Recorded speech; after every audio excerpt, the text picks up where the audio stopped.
உங்களுக்கு நிம்மதி உண்டாகுவதாக. தேவனுடைய இரக்கங்கள் அதிகமாவதாக.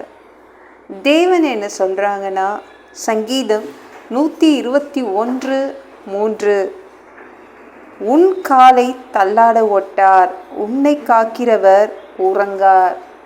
உங்கள் கால்கள் தள்ளாடாது, நீங்கள் தள்ளாட மாட்டீங்க. என்னங்க நல்லா தாங்க போயிட்டு இருந்துச்சு, திடீர்னு ஒரு தள்ளாடுற மாதிரி சறுக்கிற மாதிரி இருக்கு. இல்லை, தேவன் உங்களை காப்பாற்றுவார். கரடு முரடான ஒரு பாதையில் நீங்கள் நடந்தால் கூட அவர் பத்திரமா உங்களை பார்த்துப்பார். நீங்கள் தடுமாற மாட்டீங்க, எந்த விஷயத்துலேயும் தடுமாற மாட்டீங்க. நீங்கள் பார்த்துக்கிட்டிங்கன்னா, ஒரு குழந்தை பிறக்குதுன்னா உடனே எழுந்து நடக்காதுல்ல, அதோடைய கால்கள் நடக்கணும்னா 10 மாதம் ஆகுது. ஒரு மனிதனுடைய கால்கள் பலவீனம் உள்ளது. தேவன் அதனால்தான் சொல்கிறாரு, உங்கள் கால்கள் தள்ளாடாது, நான் பார்த்துக்கிறேன் அப்படின்னு சொல்கிறாங்க. நம்மளுக்கு கால்களில் தான் எக்கச்சக்க பிரச்சனை, அது தேவனுக்கு தெரியும். மூட்டு வலி வருது, காலாணி வருது, தேவனுக்கு நல்லா தெரியும். மனிதனுடைய கால்கள் மிகவும் பலவீனம் உள்ளது. அதனால் உங்ககிட்ட அதான் சொல்கிறார், நான் காப்பாற்றுவேன். உங்கள் வாழ்க்கையில் இருக்கிற மேடு பள்ளத்தில் தான் நீங்கள் நடந்துட்டுருக்கீங்க. நிறைய மேடு பள்ளம் இருக்குது. வியாதி, எக்கச்சக்க கடன், இல்லை உங்களுடைய எல்லா வித கஷ்டங்களிலும் இருந்து தேவன் தள்ளாடாமல் உங்களை பார்த்துப்பார். அவர் தேவதூதர்கள்கிட்ட சொல்லியிருக்காருங்க. தேவதூதர்கள் எப்படி உங்களை பார்த்துக்கிறாங்கன்னா, அவங்க கைகளால் ஏந்திக்கிறாங்க. இதை மாதிரி வாழ்க்கையில் இத்தனை பிரச்சனையோடு நீங்கள் நடக்கும்போது நீங்கள் தள்ளாடிடக்கூடாதுன்னு அவங்க கையாலேயே உங்களை சுமக்கிறாங்க, ஏந்திக்கிறாங்க. தேவன் அப்படி தான் உங்களை பாதுகாக்கிறார். உங்கள் கால்களை அவர் வலிமை உள்ள கால்களாய் மாற்றுகிறாருங்க. அதுதான் அவர் இன்றைக்கி செய்கிறார். உங்கள் கால்கள் நல்ல வலிமை நிறைந்த கால்களாக இருக்கும். சிங்கத்தின் மேலும் பாம்பின் மேலும் நீங்கள் நடப்பீங்க. பிசாசுகள் மேலெலாம் நடந்துடுவீங்க ஏறி. என்னங்க மனுஷங்க தாங்க ஏமால ஏறி நடந்து போகிறாங்க? இல்லை, நீங்கள் பிசாசின் மேலே நடப்பீங்க. ராட்சத பிறவிகள் மேலே நீங்கள் ஏறி நடந்துடுவீங்க. பால சிங்கத்தையும் வலு சர்ப்பத்தையும் மிதித்து போடுவாய். உங்கள் கால்களை அவர் என்ன பண்ணுறாருன்னா நல்லா ஸ்ட்ராங்காக ஆக்குறாருங்க.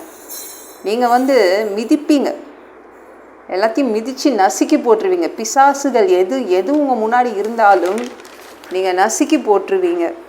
நீங்கள் பாருங்களேன், தாவீது நம்ம கோலியாத்துடைய கால் உயரத்துக்காவது இருந்திருப்பானாங்க? தெரியல. எந்த உயரத்தில் இருந்தான்னு தெரில, கால் உயரத்துக்கு இருந்தானா தெரியல. தேவன் என்ன பண்ணார்? அப்போ கால்கள் யாருக்கு ஸ்ட்ராங்காக இருந்திருக்கும்? கோலியாத்துக்கு தான் கால் ரொம்ப ஸ்ட்ராங்காக இருந்திருக்கும். அப்போ தேவன் என்ன பண்ணார்?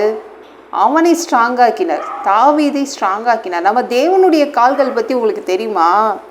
உலைக்களத்தில் காய்ந்த பிரகாசமான வெண்கலம் நம்ம தேவனுடைய கால்கள். நம்ம தேவனுடைய பிள்ளைங்க தானே. உங்களை கால்களை பலப்படுத்துகிறார். தாவீதுடைய கால்களை பலப்படுத்தினார். அதனால் இடரவே இல்லை, போர்க்களத்தில் இடரவே இல்லை தாவீது. அப்படியே கோலியாத்து மேலே கோலியாத்தை மிதித்து அப்படியே வெற்றி பெற்றான். அப்படி தான் தேவனும், நீங்கள் எல்லாரையும் மிதித்து, உங்களுடைய எதிராளிகளை மிதித்து நீங்கள் வெற்றி கொள்வீங்க. பிசாசிகளை மிதிப்பீங்க. தேவன் உங்கள் கால்களுக்கு நல்ல வலிமையை கொடுக்குறார். சரிங்களா?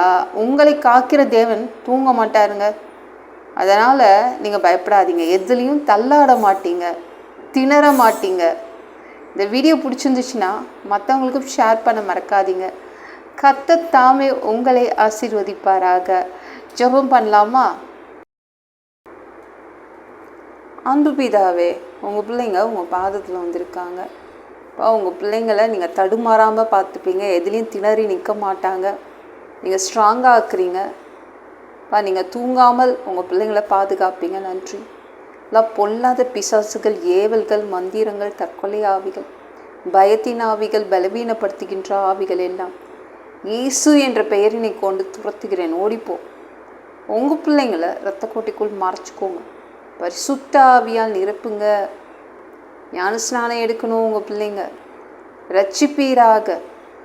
இயேசுவின் காயப்பட்ட தழும்புகளால் எல்லா வியாதிகளும், எல்லா பலவீனங்களும், கேன்சர் போன்ற வியாதிகளும் சரியாகுவதாக, மரணப்படுக்கைகள் சரியாகுவதாக, பரம்பரை வியாதிகள் சரியாகுவதாக. மனிதனாக பிறந்தா ஜீவ புஸ்தகத்தில் பேர் இருக்கணும். அப்படி இல்லைன்னா அந்த மனுஷனை பிடிச்சி நீங்கள் நரகத்தில் தள்ளிடுவீங்க. தீ எரிகிற இடத்துல எப்படி போய் வாழ்கிறது? சாமி உமக்கு நன்றி அப்பா. பரலோகத்துக்கு வரத்துக்கு தான் ஆசைப்படுறோம். அடித்து உதச்சி திருத்தி எங்களை பரலோகத்துக்கே அனுப்பிடுங்க. கழுவப்படாத பாவங்கள் எங்ககிட்ட இருந்துச்சுன்னா உங்கள் திரு ரத்தத்தை கொண்டு கழுவி எங்களை பரலோகத்துக்கே அனுப்பிடுங்கப்பா. எந்த ஒரு இமை பொழுது நீங்கள் வருவீங்கன்னு இயேசுவை வணங்கி வணங்கி காத்துட்ருக்கோம். பரிசுத்தமாக வாழ்ந்து வாழ்ந்து காத்துட்ருக்கோம்பா.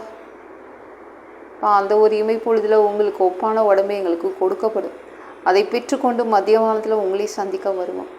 அந்த தருணத்தை இழந்துடக்கூடாதுப்பா. பரிசுத்தமாக வச்சுக்கோங்கப்பா எங்களை. 7 வருடம் ஆந்தி கிறிஸ்து ஆட்சியில் விட்டுட்டு போயிடாதீங்க. பிசாசு நடத்தும் ஆட்சியில் விட்டுட்டு போயிடாதீங்கப்பா. சாமி உமக்கு நன்றி. இந்த பூமியின் ஓனராக, சொந்தக்காரராக நீங்கள் திரும்பவும் இந்த பூமிக்கு வந்து ஆட்சி செய்ய வருவீங்க. இப்போ அந்த ஆட்சியின் கீழே நாங்கள் வசிக்க ஆசைப்படுறோம். எல்லாவற்றையும் ஒப்பு கொடுக்குறேன். இயேசு மூலம் ஜெபம் கேளும் பிதாவே, ஆமென். நாளைக்கு பார்க்கலாம்.